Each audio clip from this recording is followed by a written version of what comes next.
two planes, Mike's boys in one plane, and a lot of containers for the underground.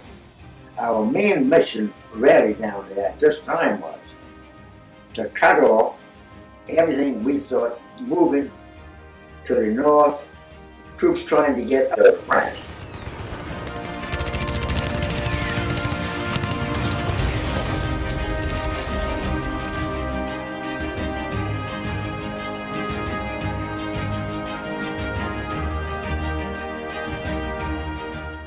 Comme action de sabotage, on a fait sauter les passerelles. Vous savez, c'est comme à Baynac ou ailleurs, que le train passait sur la route. Les Allemands devaient passer dessous. Au moment où je serais passé dessous, bam, on faisait tomber tous les rochers dedans. Et puis ensuite, ils allaient se réfugier dans l'eau, à côté de ces marécages où on s'enfonce, où on disparaît. Il y avait les Allemands, bien sûr, mais ce qu'il y avait de plus mauvais, c'était les SS. Papa a été interrogé très vigoureusement par la Gestapo, ils lui ont éclaté un rein à coups de gourdin et il avait le dos criblé de brûlures de cigarettes. Et ça, je peux en témoigner en direct parce que je l'ai vu de mes yeux. Ils m'ont emmené dans un tribunal nazi, j'ai été jugé et condamné à mort comme terroriste.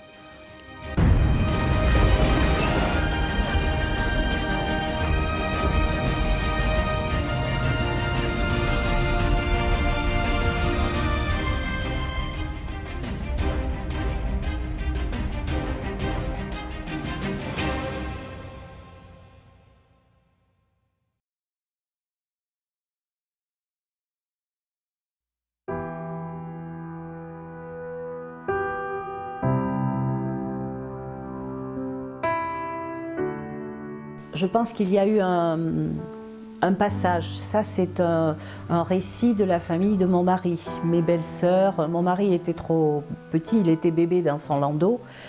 Il y a eu passage d'une colonne allemande, mais qui a dû circuler à pied ou avec des véhicules légers. Il devait circuler entre Belvès et Cadouin, donc sur la route qui passe devant chez moi. Et le bruit s'était répandu que cette colonne allait passer. Mais je sais que mon beau-père et mes belles-sœurs m'ont raconté qu'ils étaient tous partis dormir dans les bois le jour où la colonne allemande devait passer. Et l'anecdote, c'est que mon mari qui était bébé et qui hurlait toutes les nuits, c'est la seule nuit où il n'a pas pleuré, celle où il a dormi à la Belle Étoile.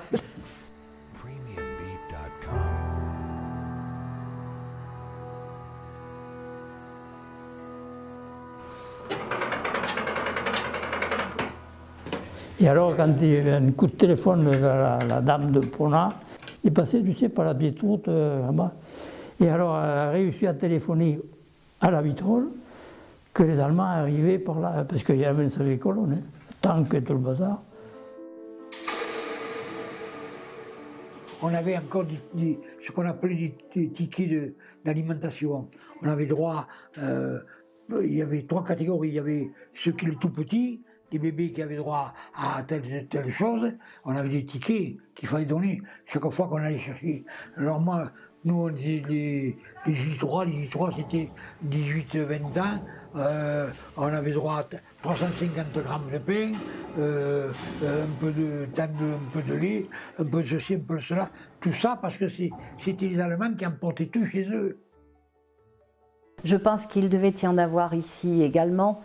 Mais on est en zone rurale, alors tout le monde avait son petit coin de jardin, même si c'était des topinambours, on mangeait des topinambours. Et puis il y avait l'abattage clandestin dans les fermes, quand il n'y avait pas de réquisition, ils arrivaient à se nourrir quand même, certainement plus facilement qu'en ville, même s'il y avait quand même des restrictions très très sévères. Vous savez, il y avait le service du travail obligatoire, le STO. Les Allemands ont déclaré que même les gens de la classe 42 étaient astreints au STO. Et je me suis trouvé piégé là. Je suis parti J'étais réfractaire, évidemment. Les gendarmes de Buisson sont venus me chercher dans la vigne de mon beau-père à la Salvagie. Alors, comme j'avais été dans un collège en Suisse, j'ai pris un train, j'ai été jusqu'à Saint-Julien-en-Genevois. Et puis j'ai repéré, J'ai passé en Suisse, et puis les douaniers m'ont dit non, on ne peut pas vous garder parce qu'on a des instructions pour ne garder que les prisonniers en uniforme. Les prisonniers politiques, moi j'étais considéré comme prisonnier politique. Alors il y a un douanier qui a enlevé sa vareuse et puis il m'a refait passer dans la zone occupée. Oui. Alors j'ai repris un train et je suis revenu jusqu'ici. Il y avait plein d'Allemands dans le train. Je ne me faisais pas gros, mais enfin bref. Je suis revenu sans encombre. Et alors ici, je suis rentré on a formé un groupe qui s'appelait le groupe Castelréal. Et on a commencé à être, je crois, une quinzaine, dans une petite maison, ça s'appelait le Tertre Rouge, en haut de Siorac.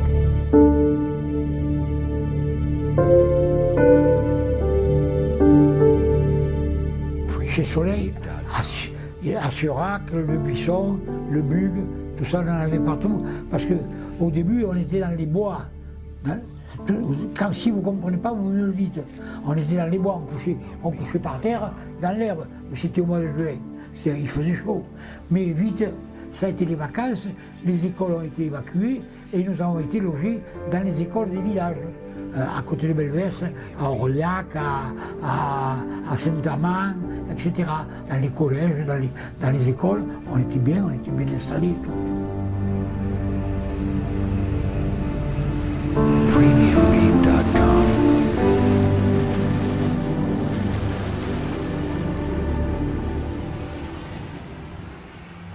Il y avait Jacques Poirier, il y avait Jean-Pierre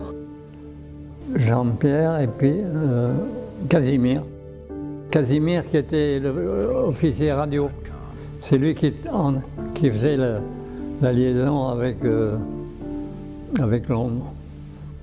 Jean-Pierre m'avait fait une démonstration d'explosifs dans un escalier en pierre du château de la Poujade. Et si ça se trouve, ça n'a jamais été reconstruit. Hein.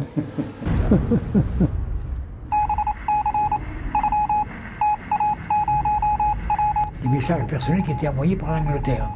On recevait tous les soirs, on écoutait la radio. La radio clandestine, on l'écoutait quand même. Dans les maisons, chez nous, partout. Ils avaient un camion radio et ils se déplaçaient tous les jours, ils partaient dans la campagne pour les mettre avec Londres, quoi, pour les parachutages. C'était comme au camion, ils avaient une ambulance qui était marquée ambulance, enfin il y avait et ils se promenaient, ils n'allaient jamais à la même place pour les mettre, pour ne pas être repérés, quoi. Et ils partaient le matin et ils revenaient le soir.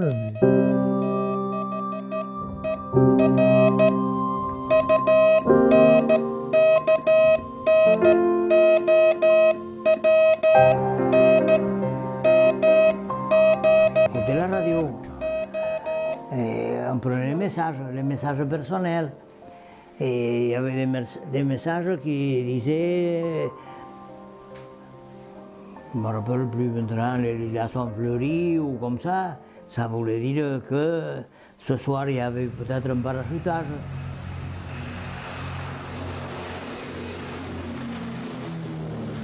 Sur des conteneurs, des tubes, mais solides, poum, vous les lâchez, poum, ça tombait par terre, nous on les ouvrait, alors on avait des grenades, on avait des fusils, on avait des mitraillettes, on avait des fusils mitrailleurs, on avait du plastique pour faire sauter les voies ferrées, pour retarder l'ennemi. La mission de la résistance, c'était de les retarder le plus possible, par déjà ce qu'on appelait des accrochages. On se battait comme on pouvait, par-ci, par-là, comme à Siorac, à Belvès, au Buisson, il y a eu des morts d'ailleurs, des camarades, il y en a même qui ont été écrasés par les chars. Ça y est, dans mon histoire. C'était là-bas, c'est ramené, et puis dedans, il y avait des fusils, il y avait des revolvers, il y avait du plastique, il y avait de la nourriture. Oui, du pudding, plum pudding. C'est du plum pudding. Alors, une fois j'aurais fait du plum pudding, c'était dégueulasse. Les Anglais, déjà pour la cuisine, pour la cuisine. Alors moi, j'avais le mode d'emploi. Je l'ai fait comme ça, comme le mode d'emploi. Parce que j'étais quand même très bon en anglais. Maintenant, j'ai oublié, mais enfin, j'étais le premier. En anglais, j'étais le meilleur. Mais je savais lire. C'est pas une recette de cuisine, c'est facile à lire. Je leur ai fait comme indiqué. Ils ont de soleil, ils fait ça, c'est dégueulasse. Je dis, oh, dégueulasse. Michel, qu'est-ce que tu nous as fait? Mais c'est pas ma faute, moi, c'est pas moi qui l'ai fait. Moi, j'ai fait chauffer. Je fais la boîte. Bon. Alors, heureusement, on n'avait pas besoin de plum pudding pour vivre. Parce que dans le maquis, les gens ont dit, ah, vous étiez dans le maquis, vous avez dû souffrir de la faim. Ah, je dis, ah oui, ah oui.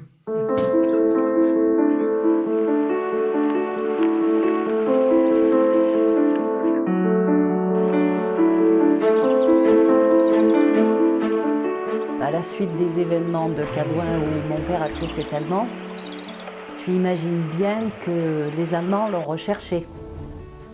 Sa première réaction, ça a été d'aller rendre compte à son père, qui lui a dit d'aller se cacher du côté de Belvès, très exactement au lieu dit le Bigounet, chez un certain monsieur Andrieux. Et c'est là-bas qu'il s'est rendu. Alors les Allemands, bien sûr, l'ont cherché, et il y avait des armes de cachet chez mes grands-parents, dans la maison de ses parents. Il y avait des armes de cachet, il y avait beaucoup de choses qui pouvaient être très compromettantes. Donc l'urgence, ça a été de déménager tout ça. Alors dans l'urgence, ils ont caché les armes sous un vieux plancher dans un bâtiment et ils ont entreposé le tas de betteraves. C'était en octobre, ils venaient juste de ramasser les betteraves. Et effectivement, le lendemain, quand la gendarmerie française et les Allemands sont venus perquisitionner, ils n'ont pas trouvé la cache et ça a relevé du miracle parce qu'un brave homme du voisinage qui venait travailler comme journalier s'est étonné du changement de destination des betteraves en disant « Mais pourquoi vous avez mis les betteraves là? Vous allez faire pourrir le plancher !»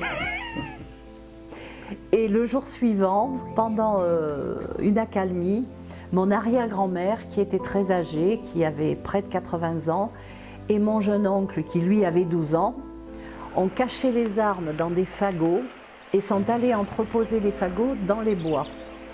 Et ça ne se voyait pas, mais personne n'a trouvé curieux la migration des fagots de l'intérieur du hangar vers la forêt, alors que normalement ça aurait dû être le contraire. Fort heureusement, personne s'en est aperçu et personne de la famille n'a été inquiété.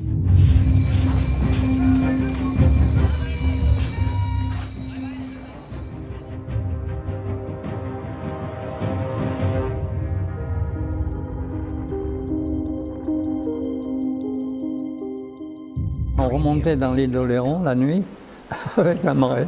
On était dans une cabane où les résistants de l'île nous avaient mis. Et puis tout d'un coup, on était...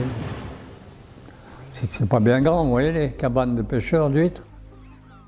Tout d'un coup, on entend des bruits de moteur et tout. Alors, c'était 3 camionnettes d'Allemands.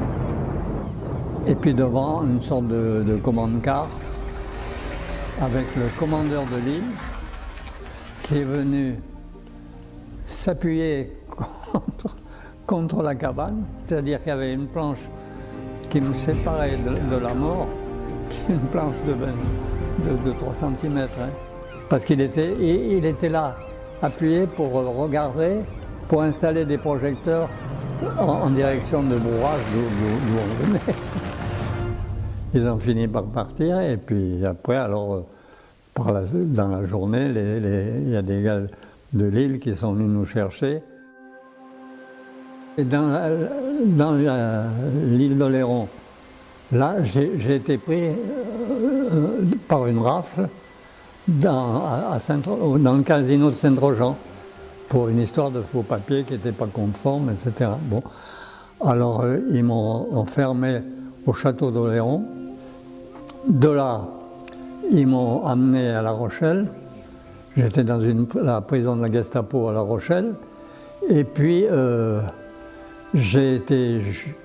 ils m'ont emmené dans un tribunal nazi. J'ai été jugé et condamné à mort comme terroriste.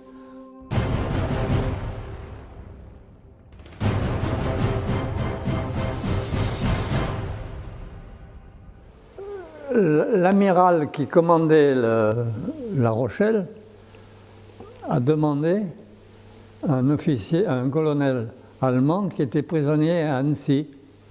Et ce prisonnier, il a fallu qu'il y a deux types de mon groupe qui ont été le chercher à Annecy, qui l'ont ramené, et alors le colonel a demandé l'échange entre ce colonel et moi. Et j'ai été échangé dans un petit village dans les Charentes, voilà, c'est tout. C'est comme ça que je suis encore en vie. C'est pas compliqué, hein. C'est pas compliqué, voilà.